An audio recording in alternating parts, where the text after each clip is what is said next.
ఆగండి ఆగండి ఆగండి. ఈ అమ్మాయి చేసిన దారుణం అంతా ఇంత కాదు. ఈమె పేరు ముస్కాన్ రస్తోగి, మీరెట్లో ఉంటుంది. ముందు ఈమె హస్బెండ్ మర్చెంట్ నేవీలో పనిచేస్తున్నాడు. అతని ఫ్యామిలీ నుంచి అతన్ని విడదీసేసింది. ఆ తర్వాత అతను లండన్ వెళ్ళేందుకు కూడా ఫోర్స్ చేసింది. ఆ తర్వాత కొత్త జాబ్ కోసం అనమాట. కొంతకాలం తర్వాత అతను లండన్ నుంచి తిరిగి వచ్చాడు తన కూతురు 6వ బర్త్డే సందర్భంగా. ముస్కాన్ తనకి లవర్ సాహిల్తో కలిసి ముందుగా తినే అన్నంతో మత్తుమందు కలిపి అతను స్పృహ కోల్పోయేలా చేసింది. స్పృహ కోల్పోయిన తర్వాత అతని శరీరాన్ని కత్తితో 15 ముక్కలుగా చేసింది. ఆ ముక్కల్ని సిమెంట్తో కలిపి ఒక డ్రమ్ములో పోసి ఉంచింది. ఆ తర్వాత లవర్స్ ఇద్దరు కలిసి సిమ్లాకు తిరగడానికి వెళ్ళారంట.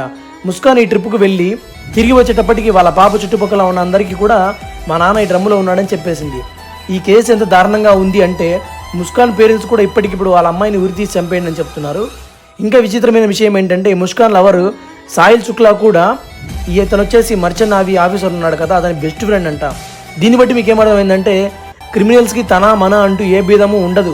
సో ఎవరిని కూడా బ్లైండ్గా ట్రస్ట్ చేయకండి, బ్లైండ్గా వాళ్ళని బిలీవ్ చేయకండి. సో ఇది అందరికీ అర్థమయ్యేలాగా ఈ వీడియోని షేర్ చేయండి.